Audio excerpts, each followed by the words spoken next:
Okay, okay, okay.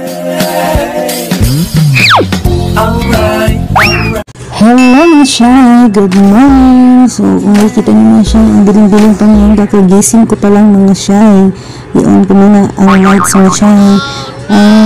Oras nga pa lang mga Shy, alas 10 ng umaga mga Shy. Bali, ang duty ko po is 2 to 10 mga Shy, pero sanay akong magising mga Shy ng umaga. So, mga 10 gising na pa ako mga Shy kasi magluluto pa ako mga Shy. At syempre mga Shy, bago magluto mga Shy, kailangan i-arrange muna ang higaan. Like sa kulambo, hindi talaga mawawala yung kulambo sa akin mga Shy kasi hindi ako nakakatulog pag walang kulambo. So arrange ko muna yan mga Shy. After ko nga palang nagligpit mga Shy, inom muna tayo ng tubig. Ganyan ako mga Shy. Pagkagising ko, tubig muna mga Shy. At least isang baso o 2 baso mga Shy.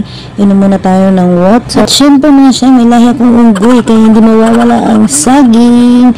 So kain muna tayo ng saging. Pagkatapos niya mga Shy, magluto na tayo. So yun nga pala yung ginagamit namin pang luto mga Shy. Magsasaing kami kasi hindi namin ginagamit yung sa gripo na tubig mga Shy. So tara na mga Shy, punta na tayo sa kusina. Dahil magluluto na ako mga Shy.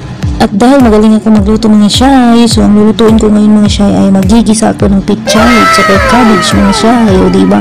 Ang hirap kaya niyan mga Shy. So shout out kay Ma'am Christine. Siya nga palang nagbigay ng cabbage mga Shy. So ayan, dahil yung cabbage mga Shy malapit nang masira. So yan na lang muna ang lulutuin ko mga Shy. At saka yung pichay. At saka yung pichay kasi madaling masira mga Shy. So let's go!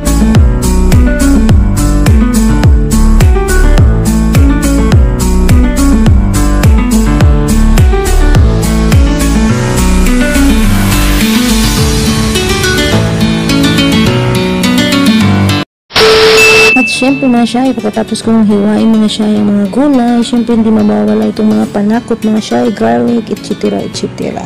So hihiwain ko muna yan mga Shy. So ayun na nga mga Shy, before tayo mag-isa mga Shy, kailangan magsain muna tayo ng kanin mga Shy.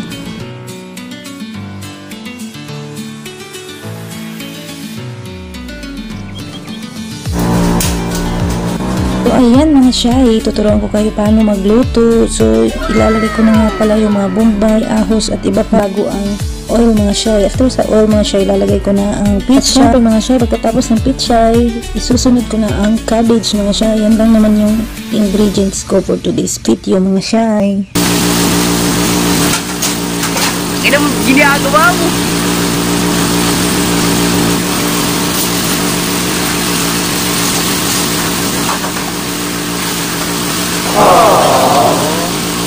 A few moments later. Sa wakas, naluto rin mga Shy. So, diba? Ang sarap niyan mga Shy. Ano sa palagay niyo mga Shy? Pero, may naisip ako mga Shy. Try kong kumuha ng pansit canton mga Shy. Try kong ilagay dyan mga Shy. Para at least naman may pang suba siya mga Shy. Try natin kung masarap mga Shy. O, ayan. Tapos na mga Shy. Pero, ang problema niya mga Shy, yung pansit canton parang hindi naluto. Pero okay na yun mga Shy. At least, naluto na yung gulay. Tapos yung pansit canton, maluluto din naman yan dito sa tiyan, diba? Diyan mga Shy, after ko nga po pala mailagay ang mga gulay dyan sa lalagyan mga Shy.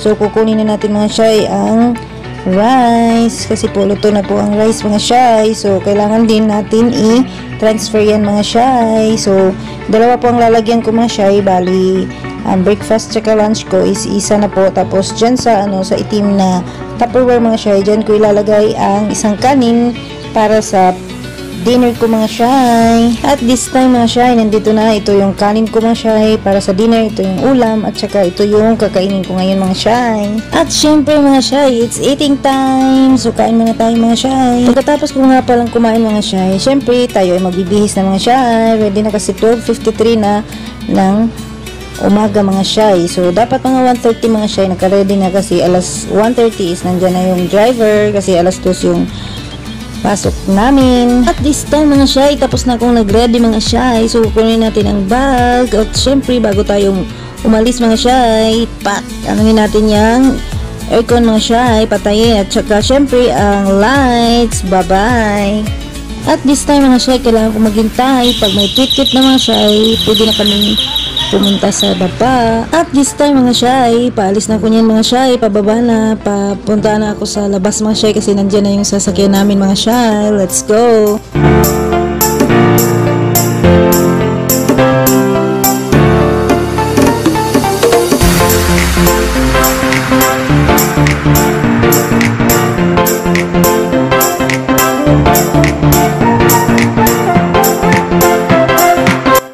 Yan na ang transpo namin mga shy. So yan nga pala yung driver namin mga shy. Tapos ako palang isa dyan mga shy. So kailangan naming antayan pa yung iba kong mga kasamahan mga shy. So hanggang dito na lang mga shy. Part 1 pa lang to. Yung part 2 mga shy, papakita ko sa inyo kung ano yung gagawin ko doon sa clinic before mag-start yung doktor namin mga shy. Kasi pagdating namin doon, wala pang doktor mga shy. Kaya bye-bye!